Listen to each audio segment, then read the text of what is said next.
Well, multiple terrorist attacks have been launched in the United States this past week. And I know what you're all thinking. Right before they launched these attacks, the perpetrators must have been shouting, "Christ is king."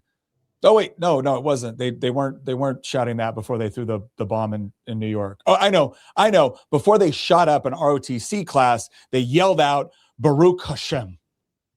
Nope, it wasn't that either. Gosh, I wonder what it could have been. Oh, yeah, it was Allahu Akbar. Again, yeah, and we're going to discuss this, right? We're going to discuss this because apparently there's some real issues with certain members of Congress that have made some comments talking about the potential problems with compatibility between Islam and the West. And we're just going to analyze these. And we're going to try to be honest and fair about this, but we're going to analyze whether or not we think there are some difficulties with assimilation between Islam and the West. Plus, we're also going to discuss some of the latest things developing in Virginia because, believe it or not, a lot of it's actually relevant to what's going on here, and because what Democrats are doing in Virginia is coming to a state near you unless it can be stopped. So all of that and more coming up on this episode. With me, my co-host, resident historian, the Oracle of Virginia, the political prognosticator, Christian Hines. How you doing, Christian? I'm doing great, especially because we're seeing for the first time in my lifetime some Republican politicians that have responded to all of this with things like, maybe we should repeal the Hart-Celler Act of 1960. we will definitely get into exactly what that means. But let's go ahead and look at this first report here that I want to bring up, because this is the bomb that was thrown over at Gracie Mansion. And the reason why I want to talk about this one first is because if you looked at some of the articles coming out, especially the one from CNN, the one from CNN was just absurd. It actually, Christian, if you could try to bring that up real quick, but that's the one where it actually talked about two teenagers from Pennsylvania traveled to New York City, which could have been a regular day, just enjoying the abnormally warm weather. But then their lives would change drastically because they threw homemade bombs at a protest.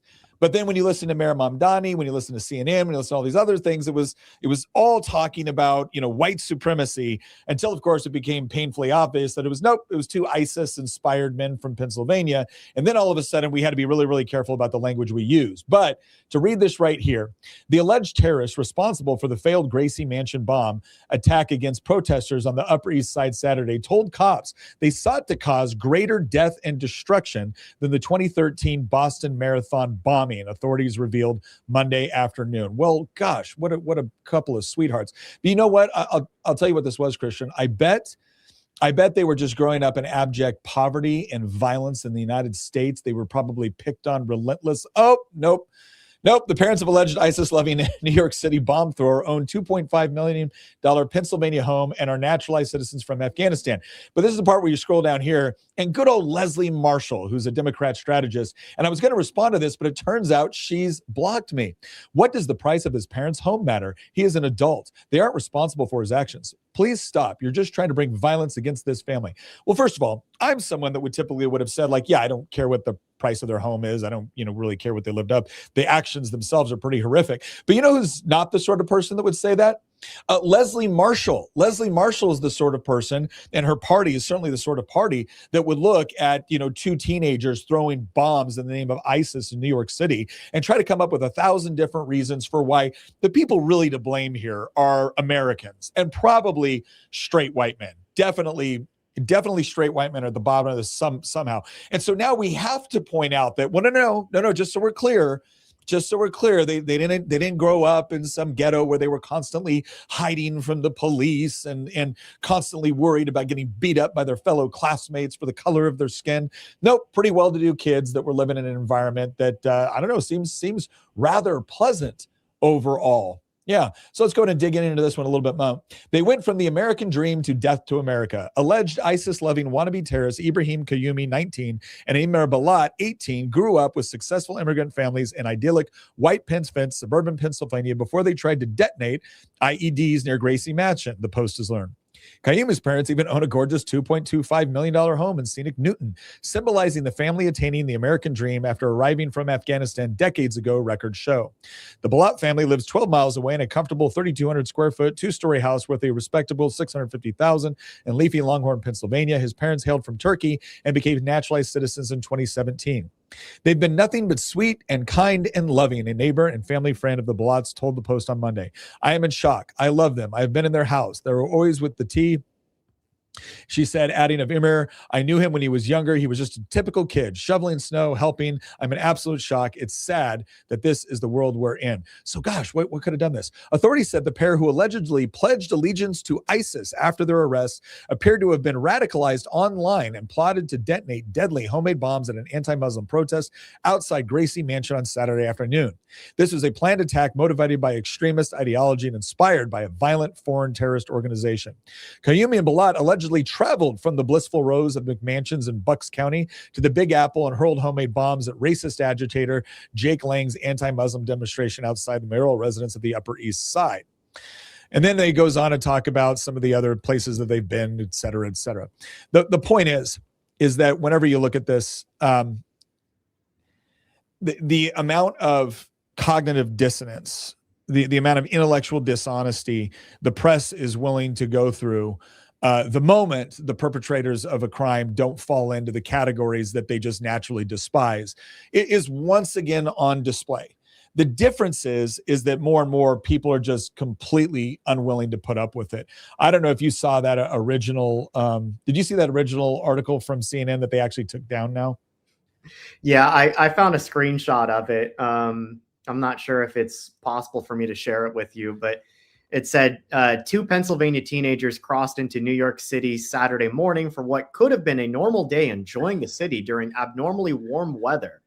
Man, they just love dragging this thing on. Yeah. It continues, but in less than an hour, their lives would be dramatically changed as the pair would be arrested for throwing homemade bombs during an anti-Muslim protest outside Mayor Zohran Mamdani's home. Here's what we know so far. It's like they buried the lead that these guys are terrorists until the very end. Like, they're talking about the weather. They're teenagers. They're making a leisurely drive into New York City. It's a warm day.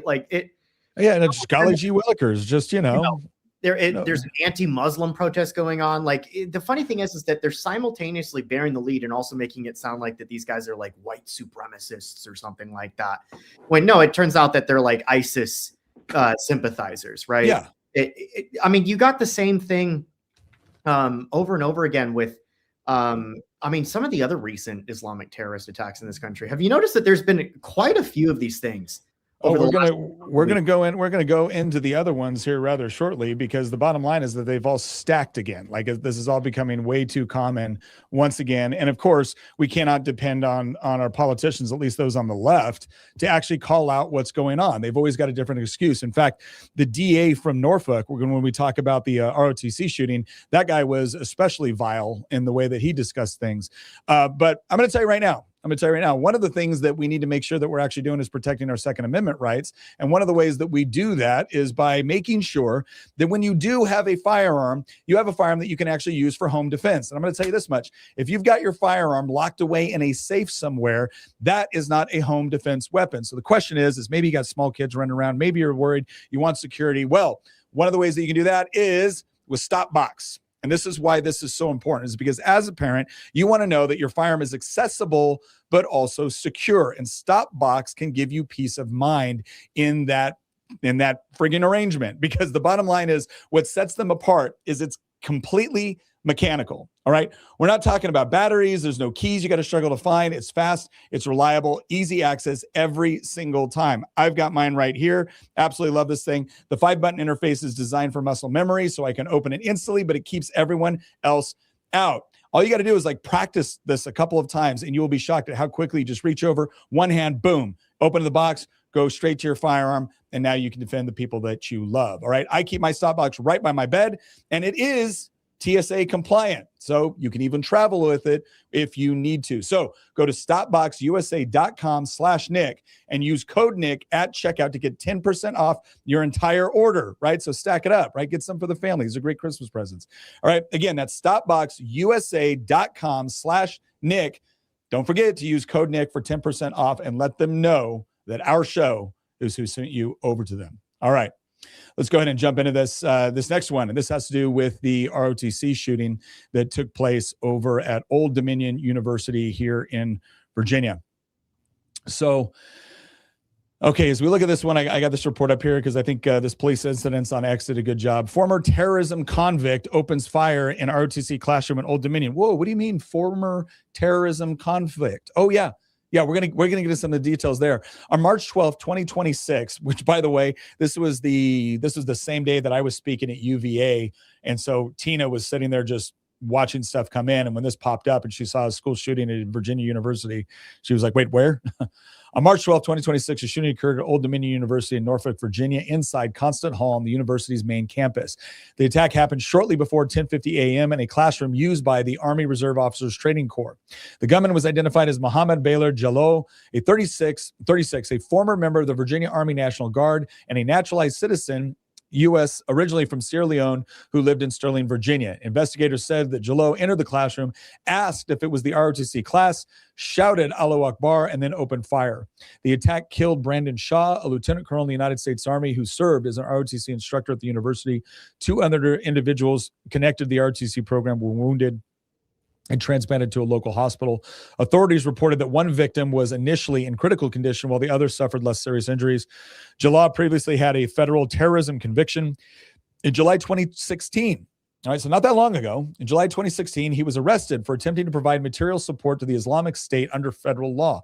Prosecutors said he tried to purchase firearms and send money to ISIS and had discussed carrying out a domestic attack inspired by incidents such as the Fort Hood shooting. He pleaded guilty on October 27, 2016. On February 10th, U.S. District Judge Liam O'Grady, a Bush appointee, sentenced to 11 years in federal prison, followed by 5 years of supervised release, along with mental health and substance abuse treatment. Well, gosh, I'm so glad that paid off. Jallah was arrested in July 2016 and released from federal custody in December 2024, meaning he served approximately 8 years and 5 months in custody before his release. Here's a fun fact for you. It turns out that the prosecutor actually, at looking at the whole case, the prosecutor requested 20 years. So the question is why didn't he get the 20 years? Well, reports indicate that in imposing the lighter than requested sentence relative to the 20-year ask, Judge O'Grady acknowledged factors presented by the defense, including Jallow's difficult upbringing as a childhood refugee from violence in Sierra Leone, exposure to trauma, domestic issues, and vulnerability to influence, his prior military service in the Army National Guard, and issues like substance abuse and addiction, for which he ordered mandatory treatment programs during supervised release. Defense counsel highlighted Jallow as gullible and susceptible due to trauma, with undercover agents playing a role in pushing him. The judge granted a variance down from what guidelines might have suggested in terrorism cases, explicitly noting Jallow's harrowing life story and military background as mitigating factors in one of defense attorney's post-sentencing summary. So there you go.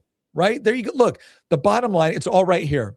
Jallow's difficult upbringing as a childhood refugee from violence in Sierra Leone. That's why he couldn't serve, his full time. That's why he couldn't serve, what the prosecutors asked for is, look, it's not like, who among us who haven't experienced, childhood trauma, has not one day decided after serving in the Army National Guard, it would be a good use of my time, money, and efforts, funding ISIS. That would be a good thing to do, right? That would be a good thing to do. And then you stand before a judge when there's actually a whole stack of evidence that you were like actively working to not only fund ISIS and give weapons to ISIS, but then also plotting your own domestic terrorist attack. And you get this judge, and your defense attorney convinces the judges that, yeah, but, he was a refugee. He had a lot of childhood trauma. Here's my question. For all of the people that say things like, Nick, listen, we understand, yes, some people come into the country illegally, and that's not good. But how many of these people are just refugees? You would think a refugee who is fleeing Sierra Leone and everything that's going on there, you would think coming to the United States, right, that this maybe it would infuse you with, some degree of gratitude. Maybe some degree of gratitude that you were able to get away from a dangerous and violent place, and now you're in the United States. But no, apparently it was just fertile ground for, it was just fertile ground for radicalization. And now when you demonstrated that all the way back in 2016, when you demonstrated that you had been radicalized, when you demonstrated that apparently your trauma was too much and you just had to kill Americans, the people that took you in, the judge sits there and goes, Yeah, that seems like a tough upbringing. Let's more than cut. Let's cut this like in half, because there was 11 years, but there was time served, and there's all the other good behavior stuff and everything else that usually happens in these cases. And the next thing you know, this guy is out just in time, right? This guy is out just in time to go gun up and kill a bunch of innocent people. By the way, he wasn't actually killed by law enforcement. No, he was killed. He was killed by the students in the classroom who stopped him, and I think one of them stabbed him. But it was interesting to listen to the person that was explaining what happened. Like, I think she described it as caused him to be no longer alive. I was like, yeah, they did. And you know what? Good for them. Good for them. I'm never, it's not like I'm ever happy when anybody dies, right? But I'm certainly happy this guy got stopped. And the bottom line is gosh, maybe he would have been let out early by another judge that decided that, well, gosh, I know he murdered somebody in cold blood while shouting out Allahu Akbar, but he was probably a victim of Islamophobia. That's probably what caused him to do it. And then they probably would have, just kind of said, you can get out of jail early again. Why not? Right? The real enemy here is America. The real enemy is America. Wait, no, I'm sorry. I apologize. The real enemy is not America. The real enemy is conservatives, right? Because from none other than the Commonwealth's attorney for Norfolk, Ramin Fateh, who is a Soros-backed and funded Commonwealth's attorney. For those of you who live outside of Virginia, the Commonwealth's attorney is our version of a district attorney. During a press conference shortly after the shooting, alongside ODU and Norfolk police officials, Fatih spoke unprompted and made pointed remarks on gun violence. He described the shooting as a symptom of a broader national sickness tied to gun violence, not specific to ODU. Oh, okay, yeah. Well, I mean, I've got a gun right here, and yet somehow I've never wandered in to a school anywhere and just shot people up. But maybe my gun's different. That's what it is. He criticized the cult of gun absolutism and said that without the political will to break it, more such incidents would occur. That makes sense, because in all of these cases where a bomb was used or a vehicle was used or a gun was used or a vehicle and a gun was about to be used, you constantly hear them shout right before they start shooting, right? Allah, cult of gun absolutism, right? That's always what they see. Cult of gun absolutism. And then they start firing. That's what they do each time, right? Oh, that never happens at all? Okay, just checking. He explicitly directed blame toward lawmakers and the Supreme Court for lacking the courage to implement sensible gun control measures. That's right. Ladies and gentlemen, the problem with this guy, with this refugee from Sierra Leone coming to the United States, trying to work with ISIS, getting arrested, convicted, and then getting let out early, getting a lighter sentence, and then going and getting a firearm and shooting up a classroom and killing an American veteran at the same time we're shouting Allahu Akbar. The real problem with this is all of you gun owners who don't think your rights should be infringed on because you don't do things like that. Right? It's all of you crazy crackpots and the Supreme Court and lawmakers like I used to be and the other lawmakers in the Virginia General Assembly that won't vote for these bills. We're the ones that have this bizarre idea that when someone like this guy abuses rights, that we shouldn't take the rights away from everybody who didn't abuse the rights. It's this bizarre, it's this bizarre philosophy that we all have where we hold the people who did things wrong accountable, not the rest of civilization.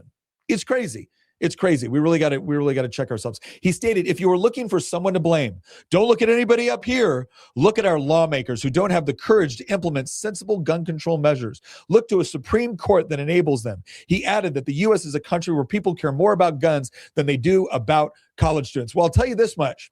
We definitely live in a country where idiots get elected to be Commonwealth attorneys and care far more about letting people out of jail early or not prosecuting people for violent crimes or obstructing ICE than they do about actually protecting innocent citizens. We do have a lot of stupid lawmakers, to include several in Virginia, that actively work to try to disarm law-abiding citizens while playing cover for people like this. So you're right. We do have an epidemic in this country.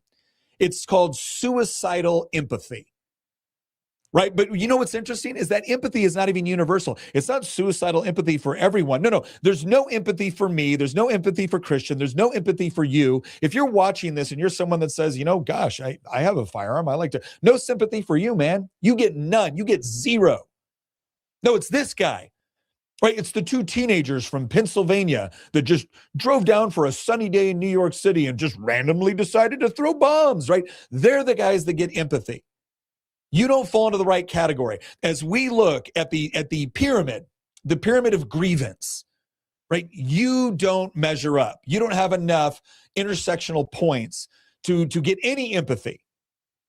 But guys like this, they get the sort of empathy where no matter what happens, it's everybody's fault but theirs. Every single time. And look, this is the part where I just don't care anymore. When people will say to me, like, when you say, Nick, that you just don't care what the left says anymore, you don't care about their arguments. I mean, you're kind of doing this broad categorization. Yeah, I am. And I'll tell you exactly why. Because yesterday, I spent 3 hours at University of Virginia, and I talked with students on the left, and we had some pleasant conversations. But I also know that the same leftist that can stand there for a couple minutes and have a pleasant conversation will then go and vote for the Commonwealth's attorneys and for the lawmakers that will facilitate things like this. And at some point, personal responsibility needs to kick in. Okay, let's look at this next one. This has to do with the event in West Bloomfield Township, Michigan. The suspect fatally shot by armed security personnel during the March 12, 2026 vehicle ramming and active shooter assault on Temple Israel Synagogue and its attached school at 5725 Walnut Lake Road in West Bloomfield Township, Michigan, has been positively identified by the Department of Homeland Security to Fox News as Doug Wilson. Sorry, it's Ahmad Mohammed Ghazali, a Lebanese national born on January 4th, 1985 in Lebanon, who first entered the United States on May 10th, 2011 at Detroit Metropolitan International Airport on an 1R1 immigrant or IR1 immigrant visa as the spouse of a U.S. citizen after alien relative and fiancé petitions filed in December 2009 were approved in April of 2010. Ghazali applied for naturalization on October 20th, 2015, and was granted U.S. citizenship on February 5th, 2016 under the Obama administration prior to carrying out the premeditated attack that involved deliberately slamming his explosives-laden truck into the building, igniting a fire that produced rising black smoke from the roof, engaging in gunfire with Temple security who heroically neutralized him on site, and nearly unleashing far greater devastation on the Jewish families and children inside the facility. You want to know what's truly pathetic? We have some people right now that they don't even care about this one because, well, it targeted Jews. And let's face it, we do have something of an issue with some of the people that comment on this stuff that apparently have a real hard time distinguishing where the actual threats really are. I'm going to go ahead and share this tab right here instead because they've actually got some video here of what was going on. So let me turn on the volume real quick.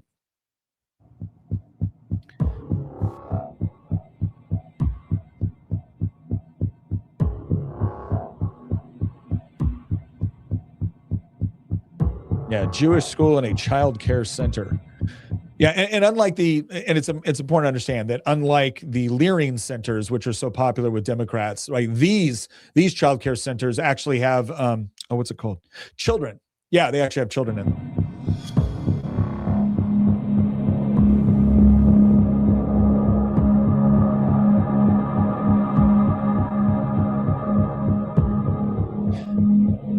Way, I got to say, one of the things I really admire about this, and this came out later, 6 weeks before this. So 6 weeks before this incident, the security staff at this synagogue had actually gone through an active shooter exercise. And this is one of the things I want to tell you. I hate the fact that we are now living in a country where typically, whenever we have these active shooter issues, we generally have a pretty good idea of what the motivation is, especially recently. And if your church or your synagogue or your place of worship does not have armed security, and I'm not just talking about paying for armed security, I'm actually talking about people within your congregation, right? Because some of these churches are not going to be able to form like a whole armed security team.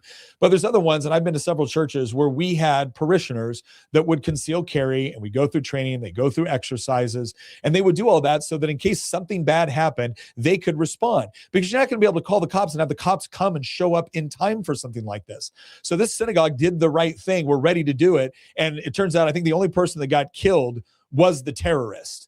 Right? No kids, no staff, nobody got killed except the terrorist. Yeah. So there you go.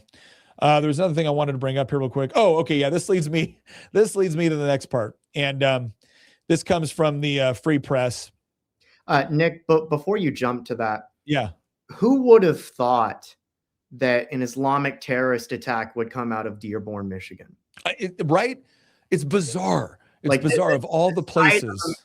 You know, when I went to the, so I've been to the UK several times now. Last time I was over there, no, not the last time. Second to last time I was over there, I went to Birmingham. Mm-hmm. For those of you that might not know, Birmingham is the second largest city in the UK, and it is, I think, maybe only a third of the population are English still at this point.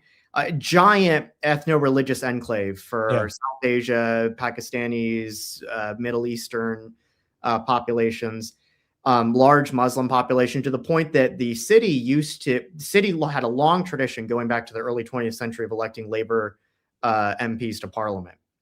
Well, the last election in 2024, they had this bright idea of, wait a second, we don't need Labour anymore. We have numbers of our own. We could just elect our own members. And so they elected a bunch of independent Gaza MPs who literally campaigned on just Gaza effectively, right? Campaigned on sectarian causes in the third world.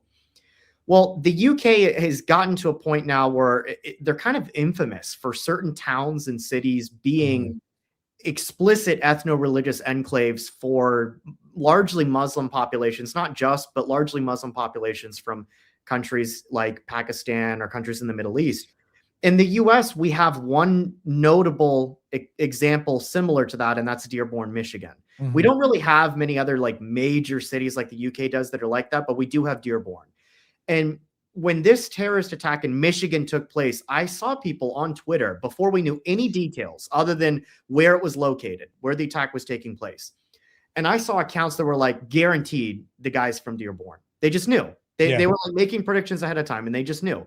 And the reason for it is because we have allowed for a miniature version of the problem that the UK now has, where we have not facilitated effectively mandating assimilation into American culture when we bring people into our country. We've just allowed them to set up shop and export their own cultures and identity into specific land plots and not become part of what we would call the American family, which is why I said at the start of this podcast, I'm like, it's a bit of a sea change that you now have some Republicans that are saying we need to get rid of Hart-Celler. Yeah. But, yeah. Anyway, you're about to bring up this thing from. Well, I'll do that in a second, but I want to bring up this comment from Facebook from Matt Molesky. The key pattern is we keep attacking other countries. How does that fact always seem to be lost on you? I guess once a JSOC CIA whore, always a JSOC CIA whore. And I guess once an absolute idiot, always an absolute idiot, Matt. Let me see if I understand your logic here. I want to make sure I can follow it correctly. You're saying that because we have an attack going on in Iran right now, that justifies the fact that a naturalized Lebanese citizen drove a truck in to try to kill a bunch of Jewish kids. It justifies that one kid from a family from Afghanistan, another kid from a family in Turkey. And by the way, the Afghanistan family, I'm pretty sure came over here of their own free will, right? Their kids grew up and decided to go ahead and throw bombs. And then this other guy from Sierra Leone, he decided to go in and shoot up. So let me ask a question here, Matt, since you seem to be a real history whiz. Which one of those countries have we attacked recently?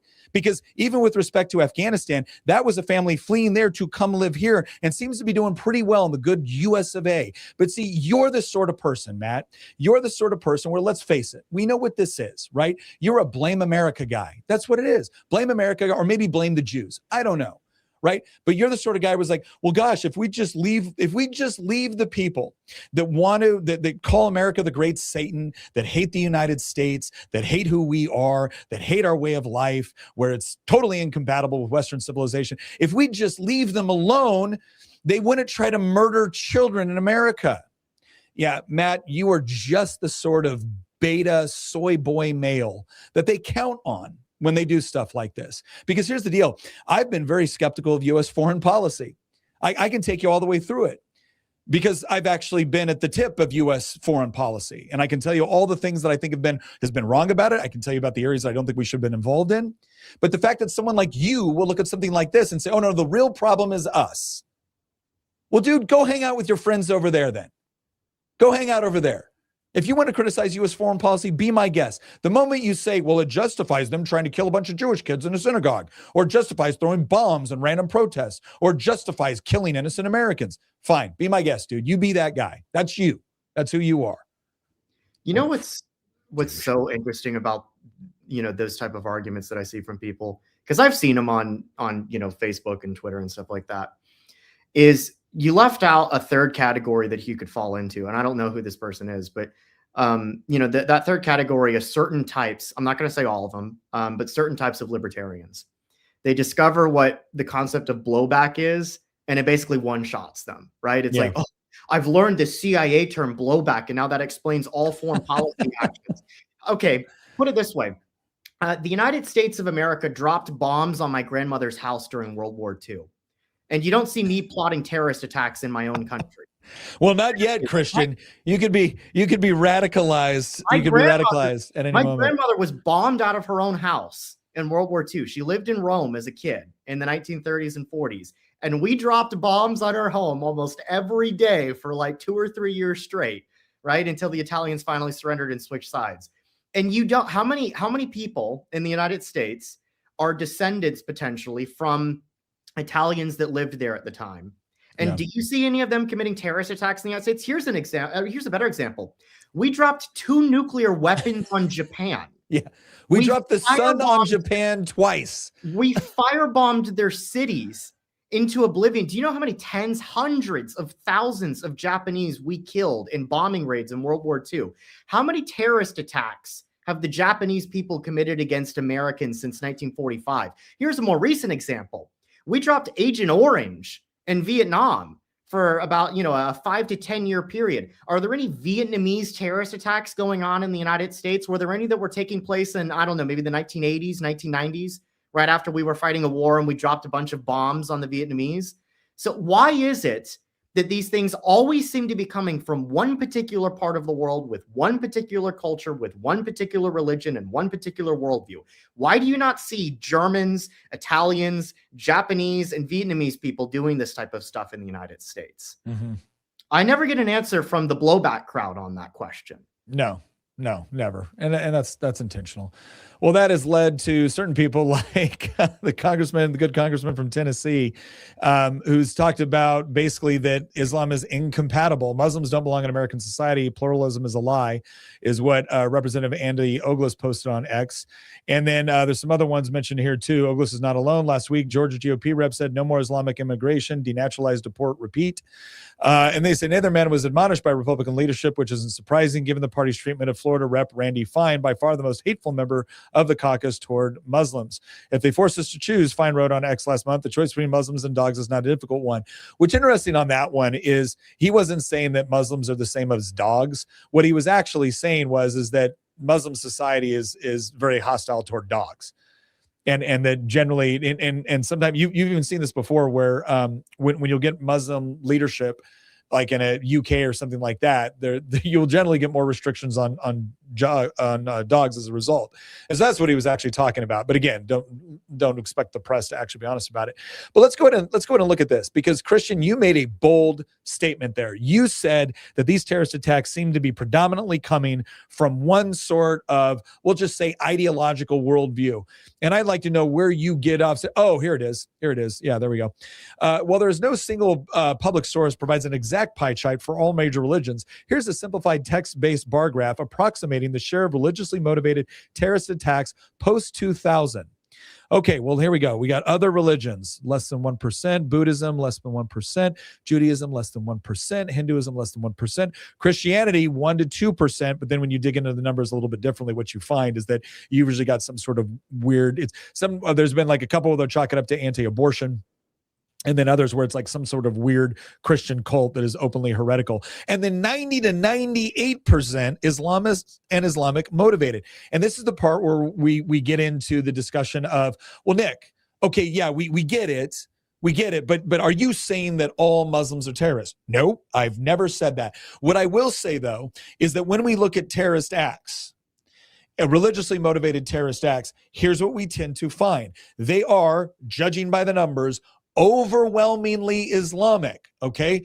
Why is that? Well, you start to look at the numbers at places like Gaza or anywhere else in the Arab world and the Muslim world specifically. And what do you end up seeing? You end up seeing a far higher threshold of the population that is perfectly fine with terrorist attacks. Right? The number of people within Christianity, Judaism, Buddhism, Hinduism, Shintoism, Zoroastrianism that are fine with terrorism attacks is like really, it's minuscule. It's almost non-existent. But then when you go into the world of Islam, you have a significantly higher percentage of the population that believes this is an appropriate way to carry out your forms of proselytization. And are we just supposed to pretend? Like, this is, again, it's not just suicidal empathy. It's also suicidal arrogance, because the left will look at these numbers. They will look at this data. And instead of coming to the conclusion that, gosh, there might be something here that is not entirely incompatible with the Western way of life. No, they will come to the conclusion that they don't really mean it. Yes, we know that like organizations like Hamas were popularly elected. Yes, we know that when you generally poll people within, these Muslim countries, they come back with a large percentage of their population actually supportive of jihad and martyrdom. Yes, we know that there's endless documentation of schools in places like Gaza which teach children that it's a wonderful thing to kill Jews or kill Americans or become martyrs. Yes, we know they do that, but they don't really mean it, right? They just haven't met us yet. If only they could live in the sort of woke progressive wonderland that we're trying to create here in the United States, then they would come to understand how great and wonderful we are. I mean, after all, they vote Democrat in Dearborn, Michigan. They vote Democrat in Minnesota. They vote Democrat in Virginia. So see, the problem is that you evil, mean, straight white guys, right? You nationalists in the West, you right wingers, you're the ones that make people feel unwelcome. And because you make them feel unwelcome, and because everything you do is xenophobic or based on xenophobic or bigotry, that is what radicalizes them. So really what it is you're the problem. They don't mean all this other stuff that they say when they're polled. It's just you're the problem. And the thing is like, look, I've fought alongside guys that were Muslim. Now, I will tell you this, that two of the buddies that I have that are Muslim in the same way that somebody baptized at, or christened Catholic were Catholic. They've never actually gone to mass their entire life, but they're Catholic. And that's kind of what these guys are as well. But I will tell you that I'm sorry, this idea that, no, it's just radicalized. It is absolutely 100% true that there are plenty of Muslims that are perfectly capable at living at peace with other people. But it's also 100% true that when you look at the sort of terrorist attacks that are going on, you can find absolute, total, and complete justification through a logically consistent interpretation of the Quran and the Hadith. You can, period, the end. So there may be some people that say, oh yes, I believe in this, but then they don't go and actually do it. But the people who do it can find complete justification. Not to mention, they can also find a wealth of support within the religion. And I'm sorry, we're just not supposed to notice this? I'm sorry, that's not just suicidal empathy, that's suicidal stupidity and arrogance. And I just think it's ridiculous that we're all supposed to just ignore this, Nick. Ignore this right here. It's mean of you to bring it up. It's mean of you to bring it up. I want to bring up this as well. This was a clip that came from Laura Logan. Now, I know Laura. I'm not saying that we're drinking buddies or anything like that, but Laura's husband was a Green Beret. Laura was the journalist that was over reporting in, I believe it was Cairo during the Arab Spring.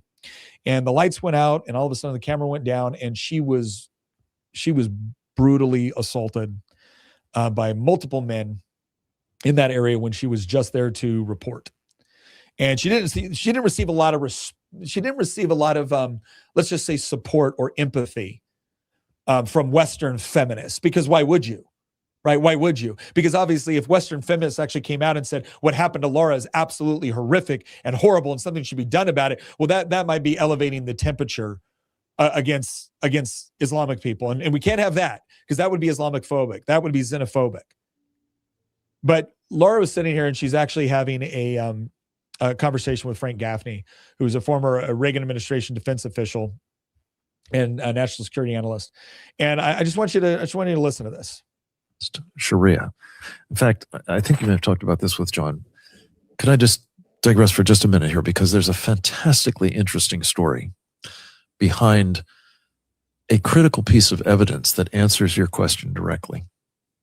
In 2004, on a major artery out in my part of the country, way east, the Chesapeake Bay Bridge,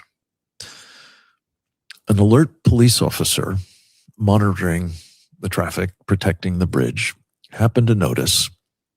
It turns out the woman was wearing a burqa, but I'm sure he wouldn't have been keyed to that because that would have been profiling and he wouldn't have done that. But what he did do was he noticed that unlike thousands, if not hundreds of thousands of people who cross that bridge every day, and you may have done it, it's very high and it's got this magnificent seascape. And so people pull out their phones and they take pictures of it.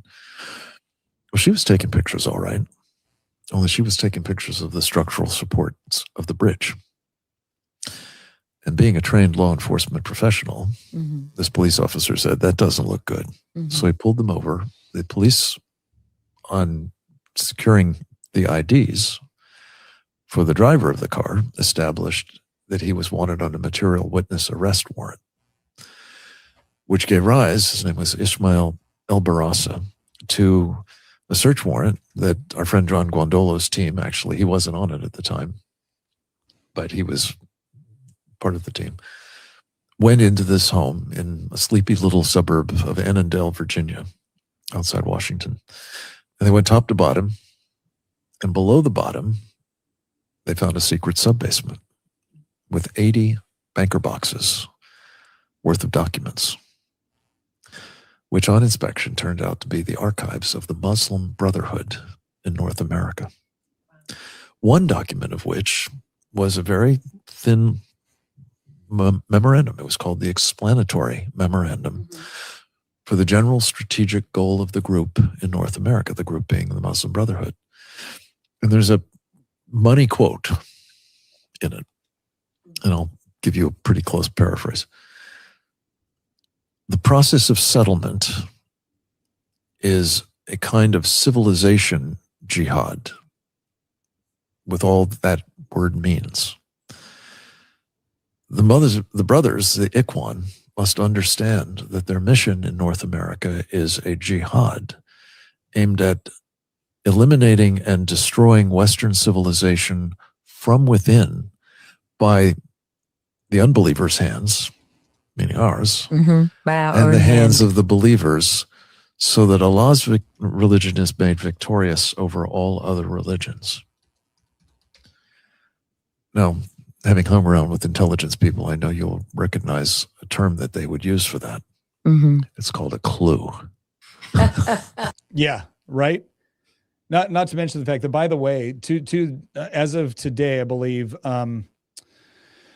the United States does not designate the Muslim Brotherhood a terrorist group. However, as of March 2026, the U.S. government has designated several specific national branches or chapters of the Muslim Brotherhood as a terrorist entity. In November 2025, President Trump issued Executive Order 14362, starting the process to designate certain Muslim Brotherhood chapters as foreign terrorist organizations or specially designated global terrorist group, focusing on those linked to support for groups like Hamas. And it's about time. But we're going to transition here into a minute into some of the things going on in Virginia, because like I said before, some of this stuff is connected. So I want to go ahead and share what this gentleman is saying right now about what the Labour Party has just done in the UK. So let's go ahead and listen to that. Labour have made a move that doesn't just undermine free speech, it entirely removes it in an unprecedented way. The only chance of Islam reforming was through scrutiny, debate, and pressure from the government, and now Labour have made even having this conversation potentially unlawful. Using this definition, prejudicial stereotyping of Muslims and treating them as a collective group defined by fixed and negative characteristics with the intention of encouraging hatred against them irrespective of their actual opinions, beliefs, or actions as individuals. It has removed the ability to not just robustly debate Islam, but even criticize individual Muslims irrelevant of their behavior. This unbelievably clever wording means any negative view of Islam, or indeed individual Muslims, can now be silenced as stereotyping from a place of prejudice and make any criticism of Islamic ideology illegal, as it would be treating Muslims as a collective. I've been working all day to find a way round, and there is none. As if those thresholds fail, there is always the possibility of being seen to be encouraging hate, as it is impossible to prove that wasn't your intention, as it is entirely in the eyes of someone else.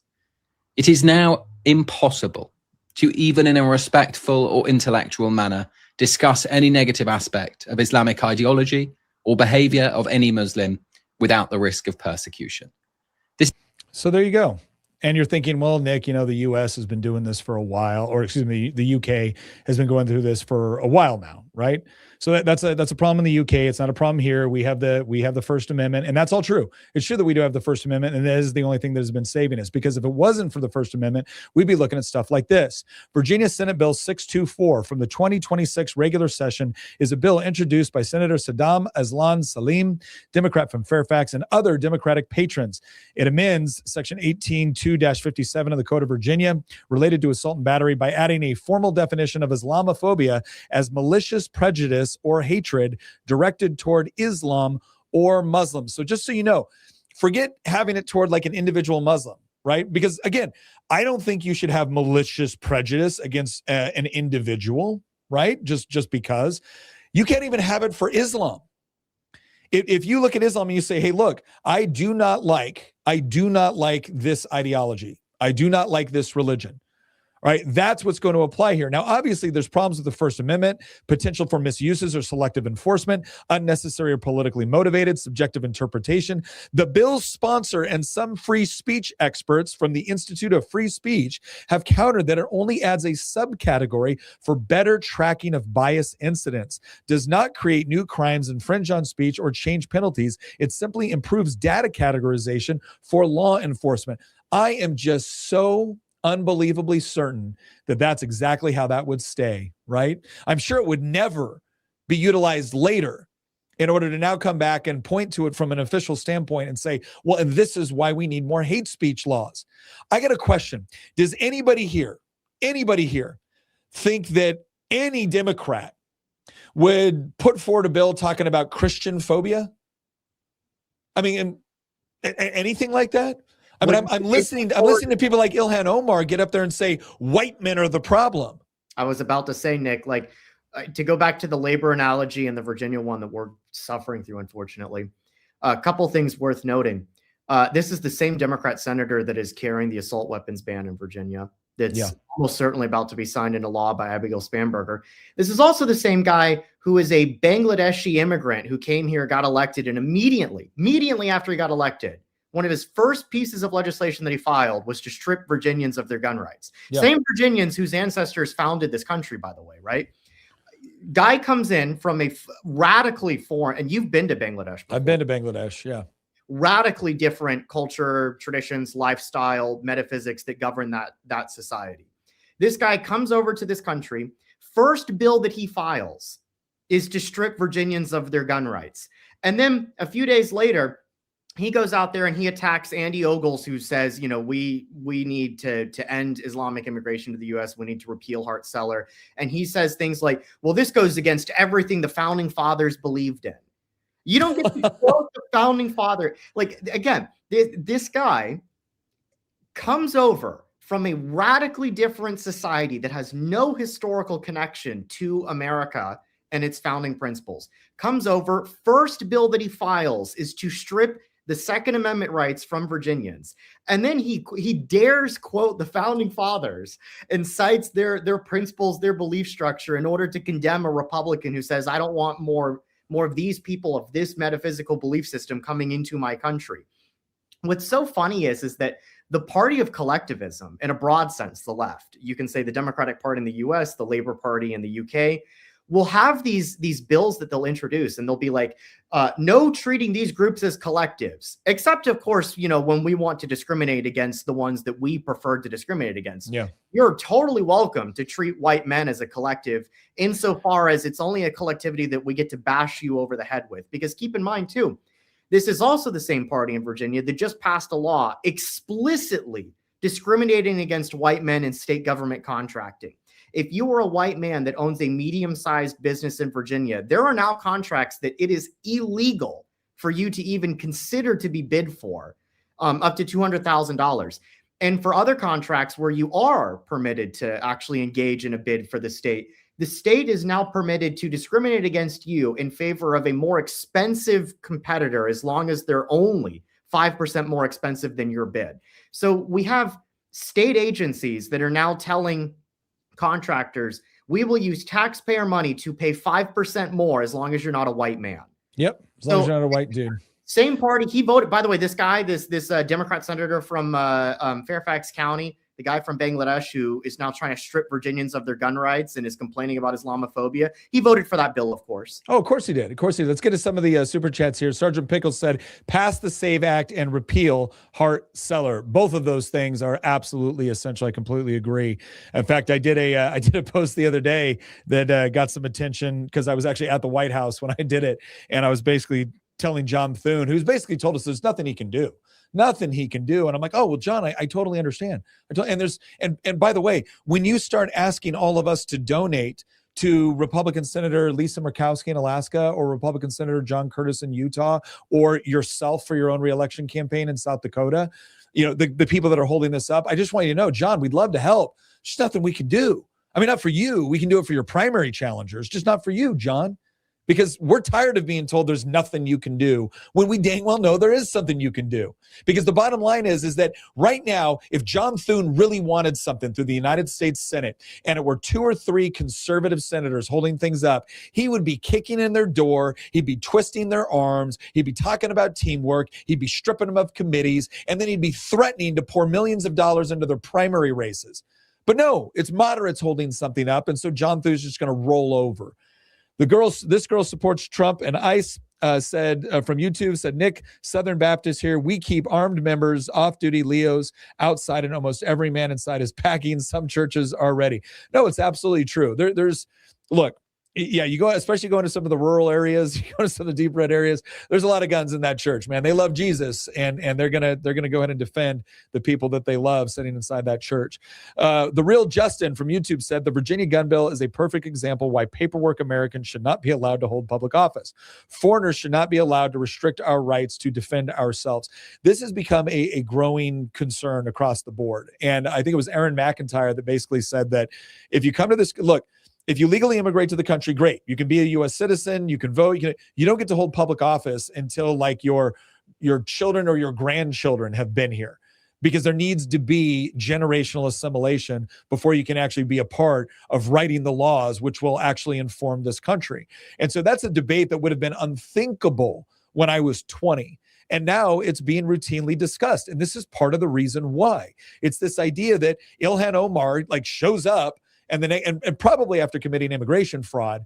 And now she's sitting there talking about her primary role and responsibility is to the people of Somalia, and is constantly rooting against the United States every chance she gets. And it causes people to wonder, whoa, do we need to rethink some of this? Latumio said, Nick, Christian, high respect. Thank you for all you do. Thank you very much, Latumio. Appreciate it. Manya Yod Shashi said there are now more Muslims in the United States, 4.5 million, than there are people in 24 of America's states. Replacement migration is real, and it has serious consequences.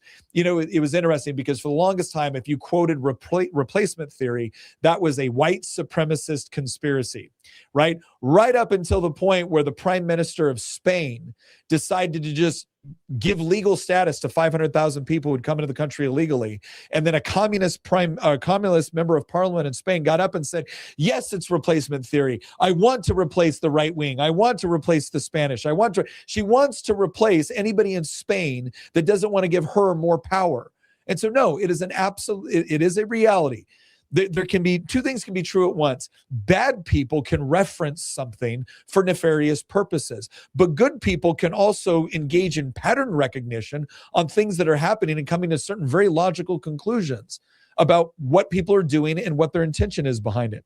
Glenn Goldwater said, or just sent us a $3 super sticker. Thank you very much for the support, brother. Absolutely appreciate it. I'm going to try to get to more questions too as we go on. So if you do have a question, one of the things that you can really help us out in order to bring attention, obviously the super chats come on. We're very, very grateful for them. But you can also write question in all capital letters, semicolon, and then write your question. That helps us identify and pick it up real quick so that we can get right to it. So we do want to answer your questions. All right, let's get to some of the other bills that are going on in Virginia right now, because Salim here he's been busy. As Christian already pointed out, this was not the only piece of legislation that he carried with respect to trying to define Islamophobia.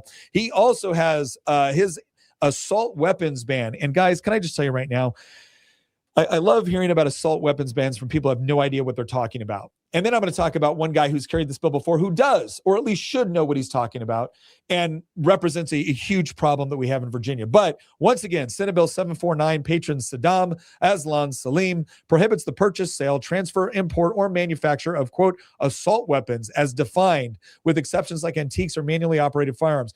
Their definition for assault weapons is absurd. I said that I used to be, when Republicans were in charge in Virginia, I used to be the subcommittee chairman for the gun committee. And I would have people come in there and try to play this assault weapons game. And I was like, show me what makes a weapon an assault weapon in like real practical terms. Don't even use the definition for a second. What do you think makes it an assault weapon? And they never know. And in this case, if you have a semi-automatic rifle, but it doesn't have a pistol grip or a collapsible stock or like a bayonet lug or an external magazine, okay, it's not assaulting anymore.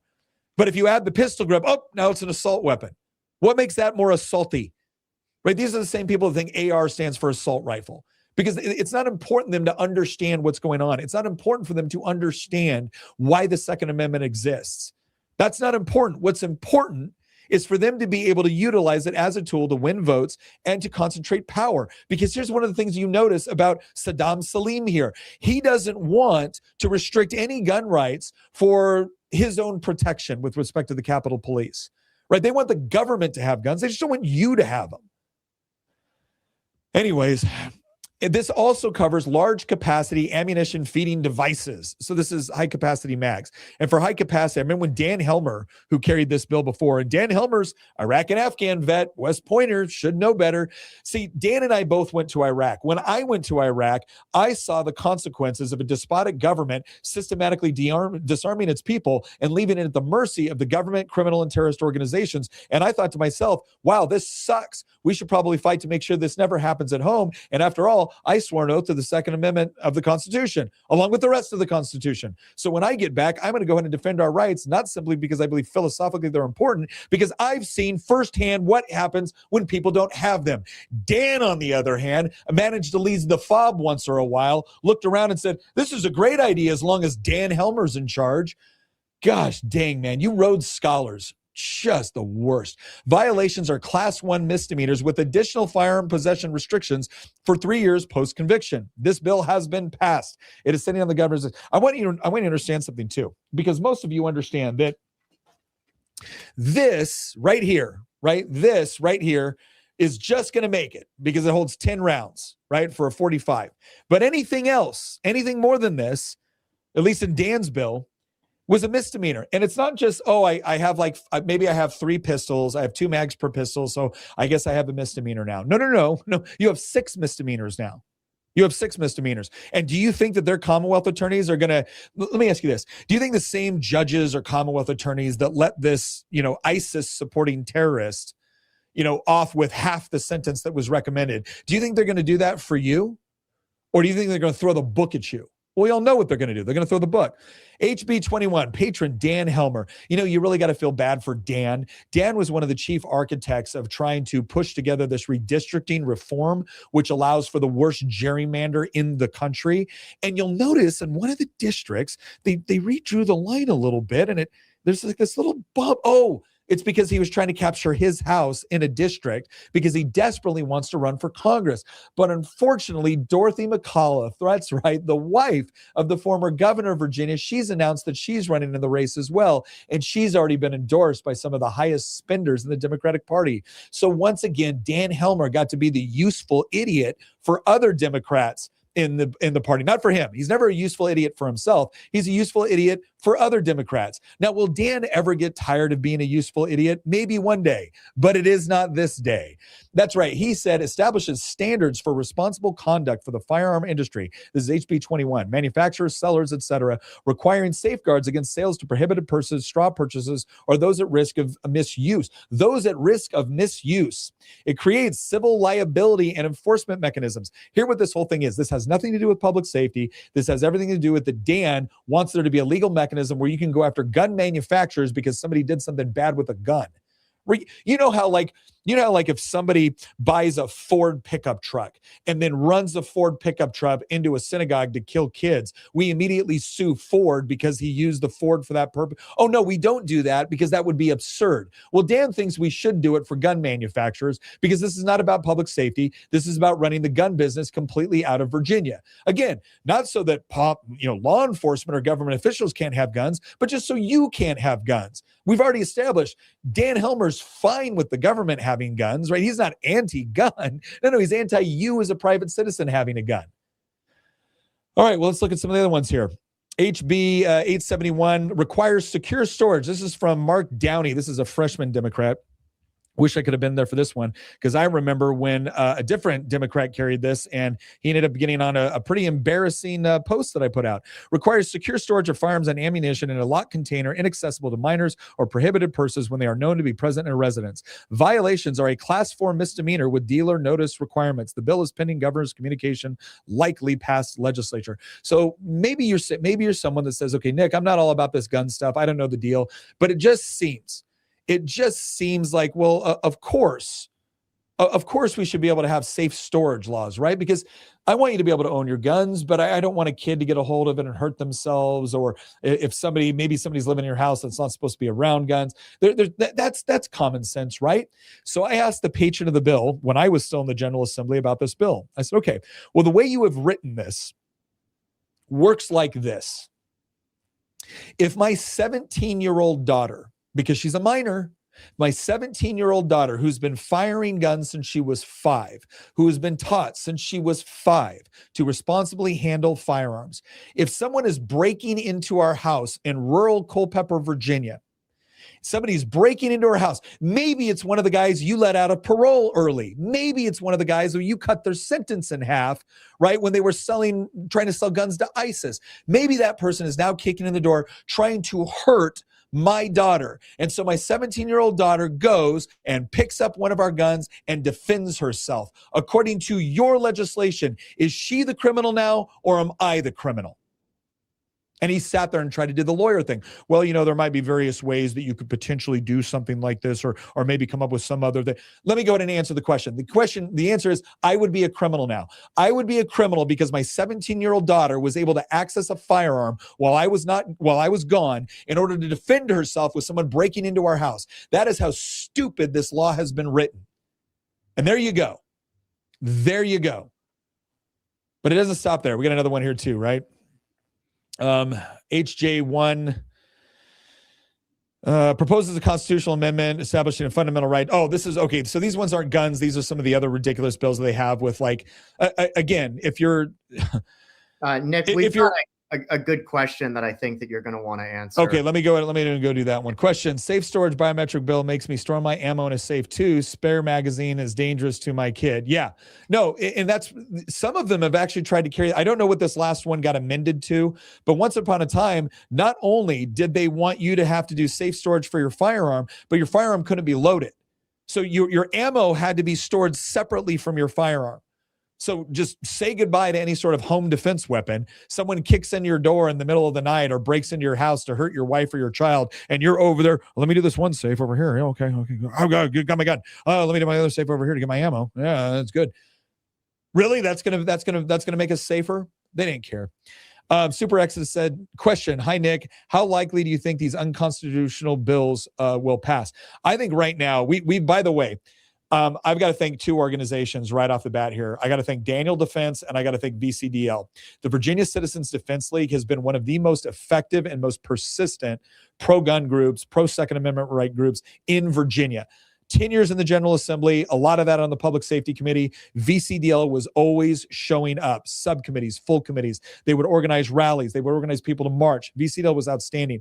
Daniel Defense came to me and said, Nick, we want to help with what's going on. Daniel Defense is an absolutely outstanding, faith and family gun manufacturer down in Georgia. They said, we want to help Virginians protect their Second Amendment rights. How can we do it? So we've got some stuff coming out shortly here where they've got some stuff that they're going to go out there. They got this one like sticker packet where 100% of the proceeds go to VCDL. They're also going to be doing special deals on their AR, their M4 series, as well as their DD series, which is like their AR-10. It's the 7.62 variant of the AR. Both of them are outstanding, but proceeds from those sales are going to go to help VCDL continue to protect our rights. I just want to throw that out there. How likely do I think it's going to pass? I don't know. It's already passed the House. I don't know whether or not they're going to let Abigail Spanberger veto this one. I don't think they're going to, and I don't think she would want to anyways, because they think that the whole, assault weapons piece is what can get them over the finish line. But the problem is a lot of stuff they're doing, some of this has already been decided by higher courts. And so they're going to come after them. But the reason why we need to stay on it is like, to the extent that we can convince Abigail Spanberger that this is horrible for her political career, she might veto it or amend it. Right? But she's more likely to amend it than veto it, if I'm being honest. But then if it doesn't pass, the next thing you have to do is you have to challenge them in court. You got to find someone with standing. You got to find someone that's willing to go through the slings and arrows. You got to get the attorneys together, like all of that stuff. I mean, Christian, did you have anything? Were those the two questions you were talking about? Or is there another one? Yeah, I mean, the question about like the unconstitutionality. So the problem here is the vast majority of these bills are going to pass. Many of them have already passed, and Spanberger is going to sign almost all of them. She might, one or two of them, send some recommendations back. I doubt you're going to see many vetoes. Yeah. She will definitely.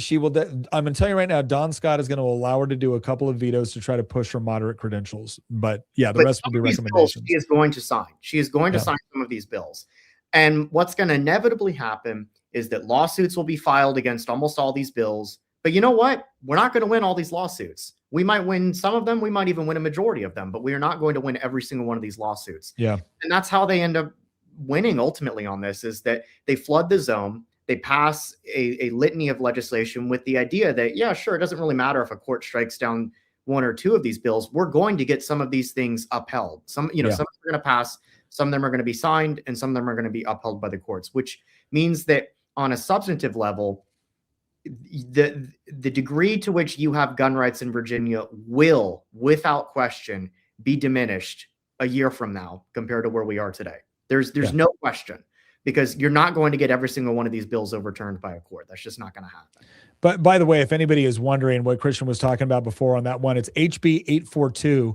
Amends the Virginia Public Procurement Act and small business definitions, reducing employee revenue thresholds for small business status and adding net worth limits, expands direct procurement set-asides for small women-owned, minority-owned, veteran-owned, or military. Let me just go ahead and clarify it. It's HB 61. What is it? That was the no white men in state contracting. Yeah, that's what I'm saying. Yeah, HB that's 61, not HB 842. Oh, okay. 842 does a different one. Yeah, they're always coming up with new ways. There was one year in the General Assembly where the same legal genius who had carried the what was the constitutional amendment they wanted? Equal Rights Act. The same legal genius who had carried the Equal Rights Act had also carried, which the Equal Rights Act said that you cannot discriminate based on sex. But then she also carried a women-owned business set aside in Virginia. And so I asked her, I said, hey, does your resolution over here actually contradict your bill over here? And her response was honestly, well, the bill says what it says. Yeah, I understand that they're a legal genius, but the thing is this one contradicts this one, which let me break it down for you, counselor. It means that I can use this bill that you want to pass in order to challenge this bill you want to pass in court. Do you understand how that works? And again, this was the sort of legal prowess that we had representing us in the Commonwealth of Virginia. Angela Hill from Facebook asks a very important question that I want to get to next, and that is in reference to the special election going on in Virginia right now, having to do with redistricting. Do you think that this bill, if passed, would survive any sort of legal challenge given the extremely biased verbiage of the question on the ballot? Excellent question. Let's go ahead and see if I can. There we go. I'm going to go ahead and share it for you right now so you can see it. Ballot question language. So for those of you who don't know, let me do this first. Here is what the maps currently look like in Virginia. These are the congressional maps. So there's 1, 2, 3, 4, 5, 6 congressional seats for Democrats and 1, 2, 3, 4, 5 for Republicans. Now, why is it that way? Well, this is a big rural area in the Shenandoah Valley. This is Southwest Virginia. This is rural. This is rural. This over here, the Virginia Beach area, is a little bit more conservative. This is rural. And this is kind of like Richmond area, Hopewell, Petersburg, right? You got Norfolk and Hampton Roads area. And this is Northern Virginia, right? This is your Prince William, your Alexandria, Arlington, Fairfax, Loudoun counties, Prince William, Virginia. This is all your Northern Virginia, right? So if you look at the way that Virginia has gone in our gubernatorial races or in our presidential races, this is kind of a good reflection of how the state votes. This is actually a very good reflection of how the state votes for the most part, right? For the most part. So this is what it currently is, right? And this is what Democrats want to change it to. But I need to point something out here. You'll notice in the language that they use, here we go. Let's make sure we do this. We want to be honest.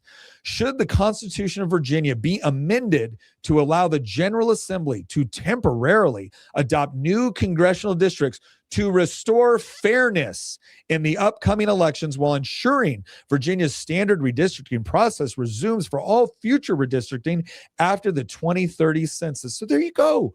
They're just trying to restore fairness. So let's go ahead and see what the fair map looks like. Oh, here it is. Yeah, that's right. It's 10 Democrat districts with 1 Republican district. Now look at some of these districts right here. Look at that. Can you zoom in and show the snakes all going to Northern Virginia? Yeah. So we all live of this in Culpeper. That all goes of this. Arlington. Notice this, right? Arlington, Alexandria, Fairfax. These are some of the most liberal places in Virginia. Look at that district. Oh, it goes up in here and then includes all of this. All of this. The people who live here have never been here. Never. What about this one?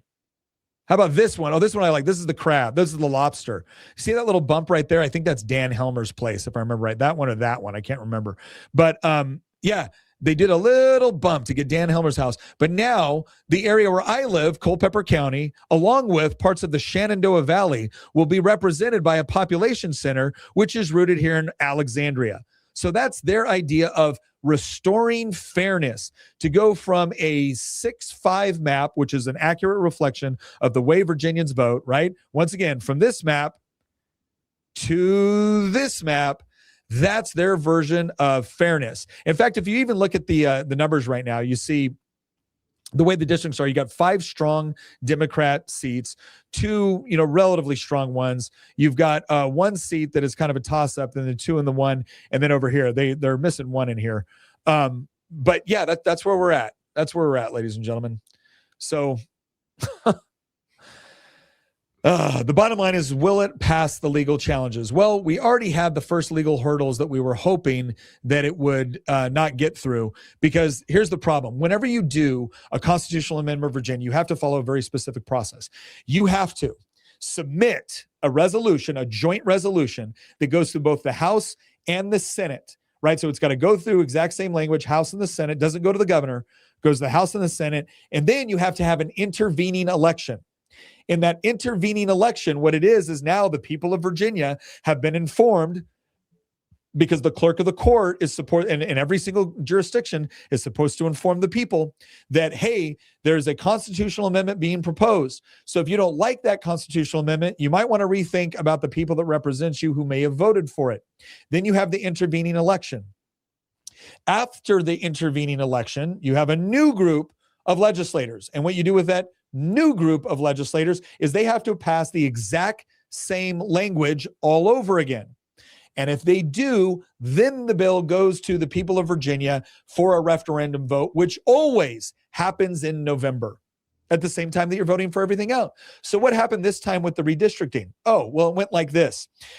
Democrat Don Scott, Speaker of the House, called us into special session. So now the regular session was already done. We didn't even go through this process the way that you typically would. No. He called us into special session in order to introduce a new constitutional amendment. You're not supposed to do it that way. Not to mention the fact that when he called us into special session for this new amendment, we were already several weeks into an election cycle. Why? Well, because the Democrats insist that voting in Virginia begins 45 days before the election date in November. So over 1 million Virginians had already voted before this constitutional amendment was even proposed.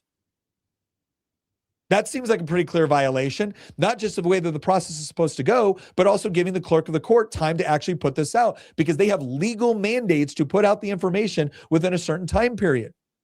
But they just said, screw it to all of that. So you had challenges in Tazewell. I think you had challenges in other places. And so far, the Virginia Supreme Court has been feckless and gutless and has essentially said, yeah, we don't care. Whatever, we'll see. So we went in, we had the election, they passed the exact same language again, and then instead of holding the election in November, which is when you would typically hold it, they're holding a special election on April 21st, where nobody typically votes. And why are they doing this? Because they want to redraw the lines before the midterms. That's what this is all about. Now, the left will come out and say, well, this is because of what Texas is doing or what Oklahoma is doing. I got news for you, the left. Texas and Oklahoma are doing that because of what Illinois has done, what New England has done, what California has done. The difference is that as much as I don't like what happened in those other states, they actually followed the legal processes for doing it. Texas followed the legal process. Oklahoma followed the legal process. You know who didn't follow the legal process? Virginia Democrats. But the Virginia Supreme Court has let them get away with it. And can I tell you all something right now? If you do not get out in Virginia and vote no on this referendum by April 21st, we're screwed for decades in Virginia. That's why they're doing it. That's why they're being so bold. That's why they're being so unapologetic. They don't care. They're basically going to tell rural Virginia that the only people that will have any say in the congressional representation will be the people living in Southwest. So if you live in a rural district and you've been represented by one of the 4 red districts that we currently have in Virginia, you're about to lose your representative. To include people that are living in ruby red areas like the Shenandoah Valley. But nope, they just did just enough of a sliver up to Northern Virginia to pull those votes. So basically what happened is they drew a map where Virginia, the only people that in Virginia are going to have representation, genuine representation, that is actually understands what their life looks like in their part of the state is Northern Virginia, Richmond, and parts of Hampton Roads. That's it. Those are the only 3 places that will have any say on the congressional representation of Virginia. And they wrote fairness, restore fairness in the ballot question, which is also, just to your point, this is such a good question, Angela. I'm so glad you brought it up. Because that's the part too where the verbiage in a constitutional amendment ballot question is supposed to clearly explain what the bill does. It's not supposed to add biased language into it. So basically what they're saying is, well, do you want to vote to restore fairness? Or do you want to write to not restore fairness? What sort of crap is that? What sort of junior high election for student body president bull crap is that? It's what you get when Democrats are in power. That is what it is. It's what you get when Democrats were in power. Because the bottom line is, look, I don't particularly get along with Don Scott or Louise Lucas, but God bless them for knowing a power grab when they get one. God bless, if only we had Republicans that would actually fight for the interests of conservatives and Republicans the way Democrats fight for everybody but us. If only. You know, it's funny. We had our own redistricting bill over 10 years ago in Virginia, and it was a Republican speaker of the House of Delegates. This was before Nick was elected to the legislature. So this was like 2011 when this was going on.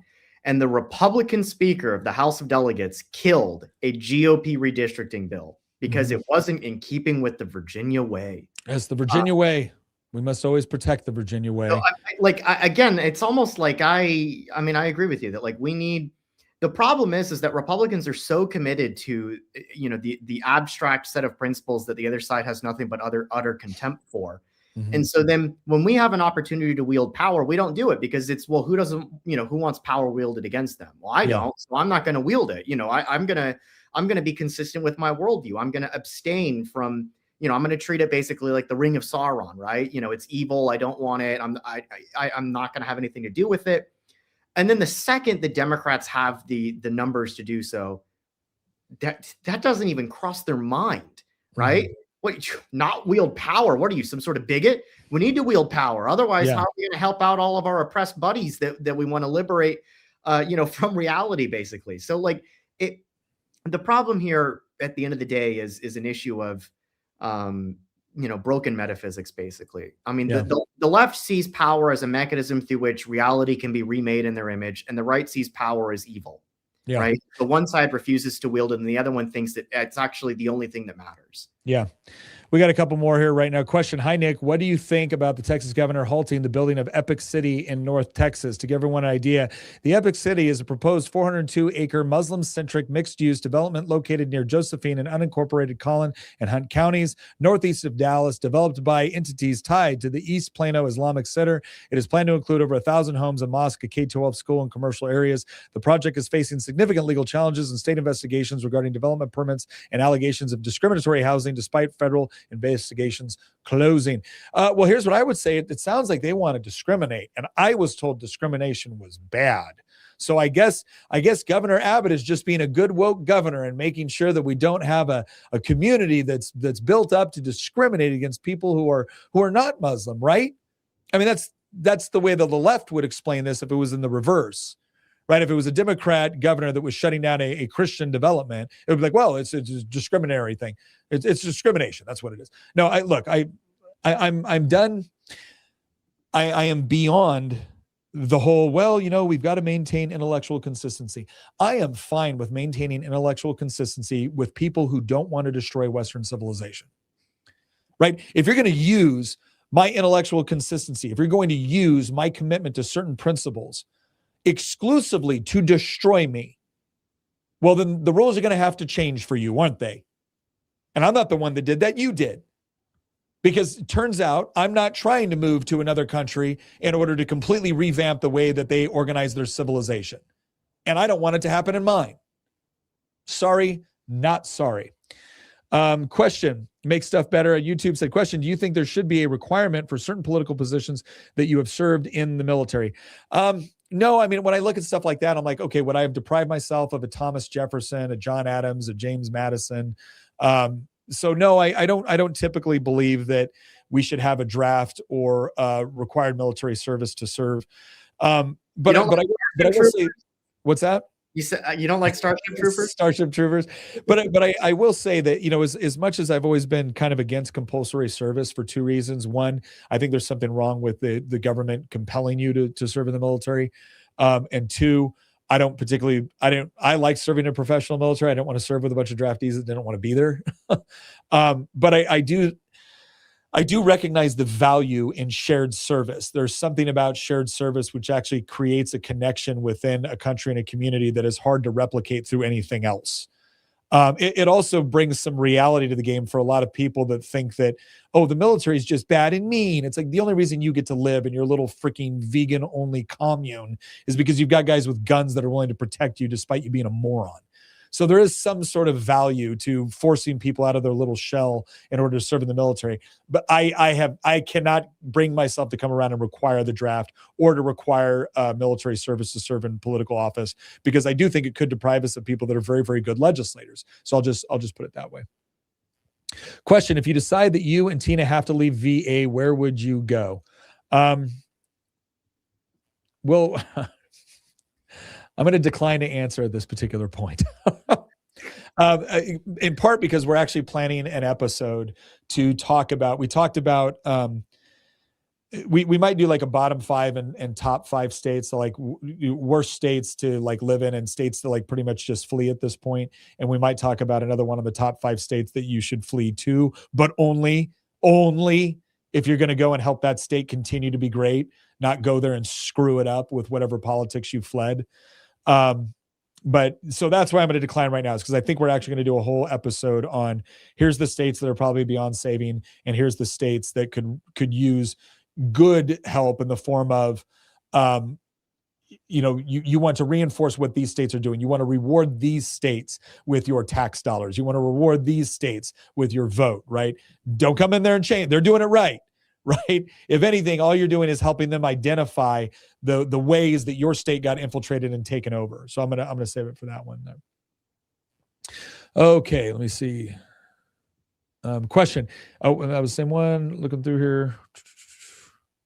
Did I get to all the questions? Oh, question. How long before they ban nationwide the weapons such as the Birna and other ones? Let me see here real quick. Forgive me, man. Sometimes they one of the things they also, the Birna, a company specialized in less lethal self-defense products. Okay. Their flagship offering is CO2 powered launchers that resemble pistols or rifles and fire 6.8 caliber projectiles, such as kinetic solid plastic rounds for impact and bruising. That's a good question. I don't know the answer to that one. What I do know is they want to get rid of this as much as they can. It's interesting because when you look at things like pepper spray can be a valuable tool, but it's also not exactly precise, right? Like if you're anywhere near the pepper spray, you might get a little bit of backlash. And when I went through the military, we had to get tased, and we had to go through pepper spray at one of the training courses I went to, and it sucks. The tasing is just completely incapacitating. But the pepper spray, I can't remember the number of Scoville units it had, but dude, the whole day we were sucking. But I think they want to get rid of pretty much all of that. All it would take is for somebody getting hurt with one of those weapon systems, and you'll have a legislator talking about how they're too dangerous and you have to go through multiple training in order to do it, and blah, blah, blah, blah, blah. So yeah, I don't know how long it would take, but in bluer states, they'll go after them as soon as they possibly can. All right, scrolling down here, trying to find some more questions. Okay, question. What do you think about the bill passing to Spanberger's desk that establishes a commission on boys and men, first in the nation, considering the current Virginia administration? Oh, I'll tell you exactly what it is. This is Don Scott recognizing that they've got a huge problem with young men in this country. And guess what, ladies and gentlemen? It ain't just young white men. Young white men are the predominant group they have a problem with, because they basically told them that they suck for the last 20 years. And young white men, especially like 18 to 23, are basically saying, screw you to the left. Like they're done. They're done with this crap. But if you actually look at minority men as well, Trump won a plurality of minority men, or he won a majority of minority men as a whole under the age of, I think, 22. So minority men are tired of this crap too, right? You're not selling young black men and young Hispanic men on, it's a great idea for me to trans your kid in the public schools. So there's a big thing. Like minority women vote overwhelmingly liberal across like all age groups. White women below the age of 22 actually, I think, went for Trump, like barely, like 50-50. Minority men went for Trump, I think, more than white women. Is that correct? Was it more than white women are still more Republican than so it was minority men went for Trump, and that was largely because of the Hispanic vote. What was shocking is that 18-year-old, it was specifically 18. All other ages Trump lost for minority men, but 18-year-old minority men who did vote for Trump by about 1 point. Yeah, and that was driven because of massive shifts with Hispanics, but also some shifts with black voters. I mean, Trump still lost them overwhelmingly, but the 18-year-old black men, he probably lost them, my guess is like 70-30. Yeah, which is historic, big, actually. A Republican would be losing them 95-5, right? Yeah. But I mean, the big thing for him was he won Hispanic men outright, which Republicans haven't done in like basically ever. And obviously, like white men in that group were white men. 20-year-old white men were more Republican leaning than 75-year-old white men. Yeah. They were the most out of all the racial and sex demographic. When you look at race, age, and sex, right? The three primary ways that you break down voting demographics. 20-year-old white men were the most Republican demographic in the entire country. Yeah. In the entire Speaking of this commission, though, again, they're setting it up for that reason. They're trying to figure out what's going on. Basically, what it's going to be is it's going to be an excuse for Democrats to be able to spend money on Democrat-run programs that are supposed to be for boys, right? That's what it's going to be. They're going to find it. They're going to use it as a grift to try to push more programs to men because they know that they're struggling here. And that's all it will be. It'll be left-wing NGOs and nonprofits and stuff like that that end up getting the funds. They'll come up with some sort of study that will come to some sort of conclusion that, oh yeah, we got a real problem because white supremacy is on the rise, or we got a real problem because, and then all they'll do is they'll funnel tons of money into left-wing NGOs, 501c3s and stuff like that in order to push left-wing ideology directed at young men. It'll just be another mechanism for them to be able to fill their coffers. That's it. They're not concerned about the plight of men. They're concerned about the plight of them getting reelected. And they think this will be a mechanism to help. That is all that will be. I can just about guarantee it. Okay, scrolling down, looking at some more questions here. Okay, again, like I said before, if you do have a question, if you actually write like question and then post, it makes it a lot easier for us to find it. Yeah, I know. I'm sorry. I am big time on a rant today. This is the last couple of weeks. I thought I've been fairly good at doing, like, we're just going to do sound, calm analysis. I'm not today. Not interested in sound. I'm just pissed. Husky Hippo, thank you very much for the super chat from YouTube. Love what you all do. How would you contend with the argument that the right gerrymandered Virginia in the early 2000s when Terry was elected, been seen maps passed around online? Oh, there's no question. There's no question that right and left have gerrymandered within the respective states whenever they were controlling the legislature. So there were gerrymanders. But the thing is here's the thing you got to remember. In the Republican gerrymandered map, we lost 16 seats in one election. So in our gerrymandered map, we lost 16 seats. Democrats have written the map that they're doing right now that they're not losing anything except for that one seat in Southwest Virginia.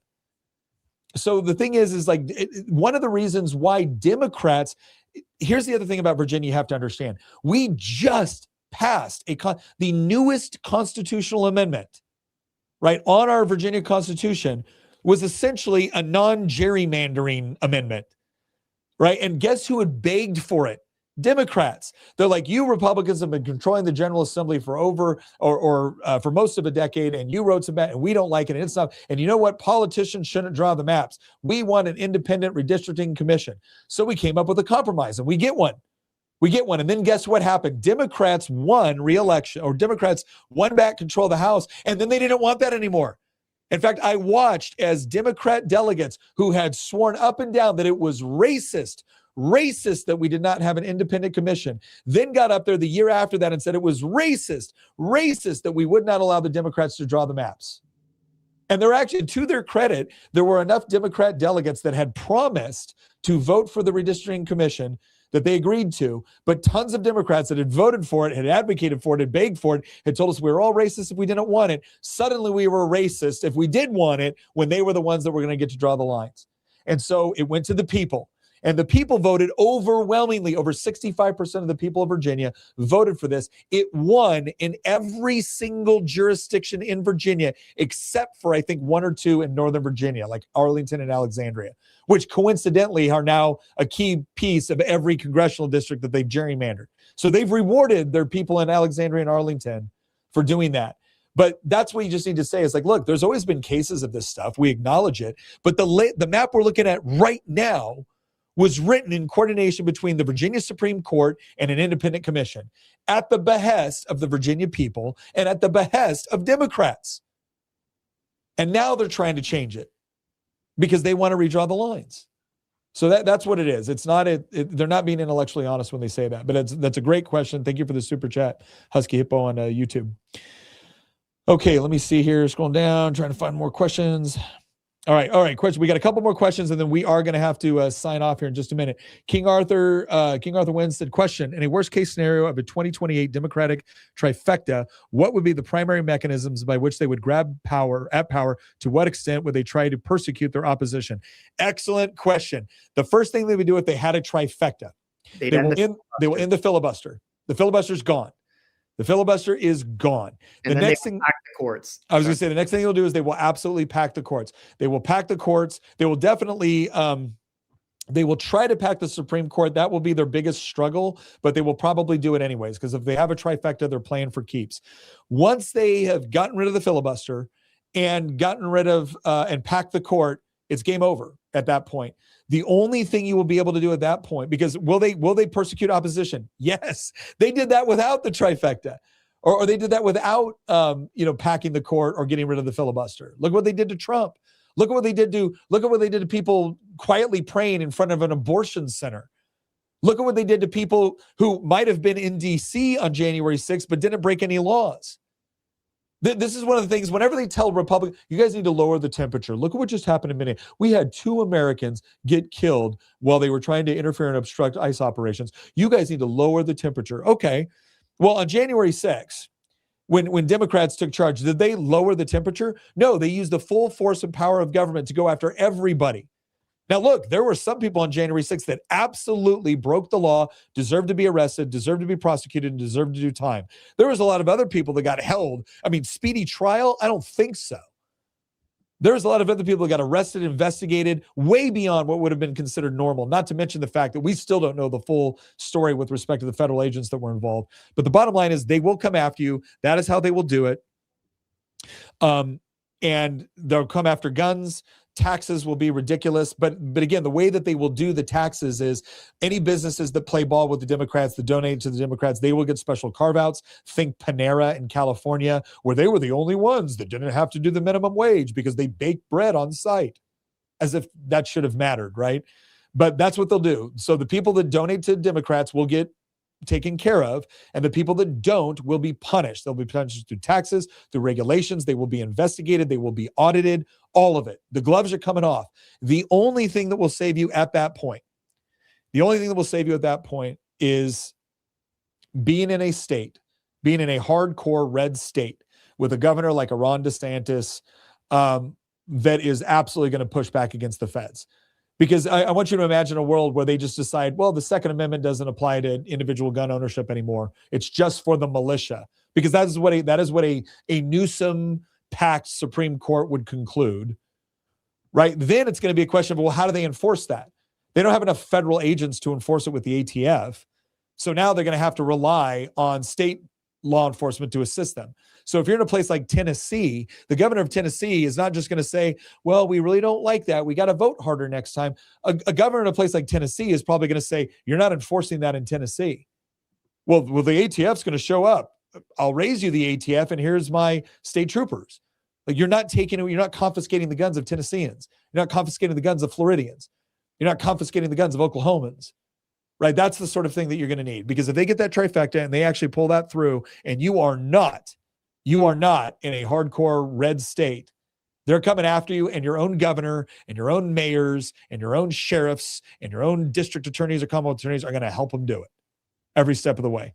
One of the more dangerous places that you could be in is in a deep blue state with red sympathies if they ever get the trifecta at the federal government again. Okay. Richard Thompson said, do you plan to come to the rally? I cannot. I apologize. I cannot come to the rally tomorrow in Richmond. And the reason why is because I had already been booked several months before that at a different event before the Richmond rally actually was scheduled to take place. So I apologize. I've been trying to push stuff out on social media about it and sharing stuff about it. I did this work I've also been doing this work with Daniel Defense to try to get support for the VCDL and other groups in order to make sure that we are fighting this. So I continue to do it, but I cannot, unfortunately, I cannot be at that particular rally, and I apologize. Frank asked, what is my take on the Great Replacement? We talked about that a little bit earlier. The bottom line is that I've said this before. It's like there are people I don't agree with that have globbed onto the Great Replacement theory, but I pointed out the whole thing in Spain, where the Spanish prime minister basically just gave legal status to 500,000 illegal immigrants who crossed the border illegally, and you had this Spanish member of parliament from the communists get up and say, yes, this is replacement. Yes, this is what we want. And so there's no question that some people actually believe this and are pushing it. And I'm tired of pretending like they aren't. So whatever. Question from Hand of God from YouTube. Will Tulsi be POTUS after Vance backs out of the nomination because he's scared? No, I don't think so. I don't think Tulsi's going to be the candidate. I still think it's going to be either J.D. Vance, Marco Rubio, and if it's not one of those two guys, it'll probably be a prominent Republican governor. DeSantis could still take a run at it. And again, it's a little bit too early to tell at this point, but I don't know. But I don't think it will be Tulsi. I like Tulsi. But there are some other issues that, I'm not sure if I always agree with Tulsi on. But she has come around in a big way. And the other thing too that I always like is I think Tulsi is an honest broker. I think Tulsi is someone of character and courage. And that's why I like Tulsi. Like Tulsi a lot. Question: Bible states several times about keeping your home and family safe. If you believe in God, can this be the Second Amendment orbit? I'm not quite sure. Christian, am I reading that wrong? Question: Bible states several times about keeping your home, family safe. If you believe in God, can this be in the Second Amendment? Oh, yeah. So the idea that there's a couple of things. Like in Scripture, it says that a man that does not care for his family or provide for his family is worse than an infidel. I would argue that provision is not just material wealth. Provision is also providing protection for my family. I think there's also a spiritual component to that as well. There's emotional component. But I think the physical protection of one's family is very, very important. And that's why, again, I'm a big advocate for the Second Amendment rights. Boss Tone from YouTube said, question: why can't Republicans also pack the court? Because we don't have the will. That's it. What's that? Because we don't have the will. Yeah. I think one of the issues there too, like I have a hard time with this idea of packing the court. I will say that once you pack the court, it's a never ending thing. But that's why we won't do it. There isn't the will, because we see it as being a violation of the institutions which have made our country great. We think it would be the end of it would trigger a constitutional crisis that result in state secession on either side, whoever does it first. So the question is, like, who wants to impose their will on the entire country more? Who's willing to take that gamble? And right now, Republicans are only just now starting to slowly come around to realizing that they have to actually wield power if they're going to save Western civilization. Hey, gentlemen, I just looked at the clock and we are about out of time here. So Super Exodus said, this is the last question I'm going to answer. When is the next homesteading conference and are you speaking? So there's homesteading conferences all over the country, but if you're referring to the Homesteaders of America conference, it will be, I believe, the second week in October here in Virginia. The Homesteaders of America is an outstanding organization. And yes, I am scheduled to speak. And then we got one more super chat that I almost missed. I apologize. Sean Book said, please either get Raymond Ibrahim or David Wood or both on some interviews. God bless you both.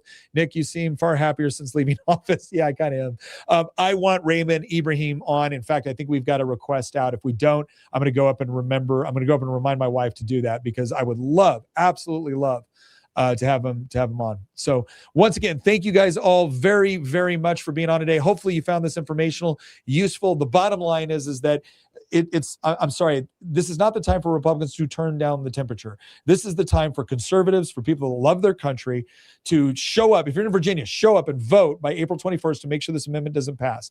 Go give support to there are people in Congress that are doing the right thing. Go give them support. To the ones in Congress who are not doing the right thing or who are absolute cowards and are afraid of their own shadows, please, for the love of God, go find a primary challenger for them. You will be shocked at the sort of impact you can by finding primary challengers for here's the criteria: weak Republicans in safe districts. Don't go after the ones in like R+2 districts or D+1 districts. Leave those guys alone. Go after the ones in R+15, R+20. Exactly what Brendan Herrera did to Tony Gonzalez in Texas 23. You want to start taking your country back and you want to start staffing it with people that actually got some guts. That's the way to do it. Go out there, primary the guys that deserve it, but also reward and thank the guys that are doing it right. Once again, thank you very much for joining us. By the way, there's a new book coming out. That's right, I wrote a book. It's not a coloring book. Don't let John Lovell lie to you. It is not a coloring book, but it is called The Man Book, and it's available for pre-order right now. We're going to be making some more announcements coming up on April 14th. Once again, thank you very much for joining us, and we'll see you next episode.